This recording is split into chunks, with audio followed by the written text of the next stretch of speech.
হ্যাঁ হ্যালো। হ্যাঁ দোস্ত কই? আরে এই যে আইসা পড়ছি, দাঁড়া। আরে তোর জন্য অনেকক্ষণ ধরে বসে আছি। 2 মিনিট দাঁড়া, আইসা পড়ছি। হ্যাঁ বন্ধু। কি রে আইসোস? কি সমস্যা ক? ডাকাইলি হঠাৎ এত জরুরি? দোস্ত যদি কিছু মনে না করছ একটা কথা বলবো। আমার 500 টাকা খুবই দরকার। তোর যদি পসিবল হয় আমার 500 টাকা দে। আরে মাত্র 500 টাকার জন্য আমার এই জায়গায় টাকা আনছোস? আমার বললেই তো আমি ফোনে তোর দিয়ে দিতাম। তোর সাথে কি আমার টাকার সম্পর্ক? তুই আমার বন্ধু না? দাঁড়া দিতাছি। তোর বিকাশ আছে না? তোর বিকাশে দিতাছি।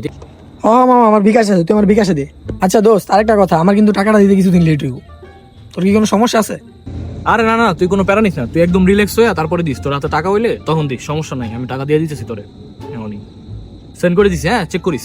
আর পরে দিস, সমস্যা নেই। থ্যাংক ইউ দোস্ত, তুই আমার অনেক বড় একটা উপকার করছিস রে। আচ্ছা মামা, এখন আমার একটা আর্জেন্ট কাজ আছে, তো তোর লাগে পরে দেখা করুন। হ্যাঁ আচ্ছা ঠিক আছে, যা যা, ঠিক আছে। সাবধানে যাইস। ঠিক আছে।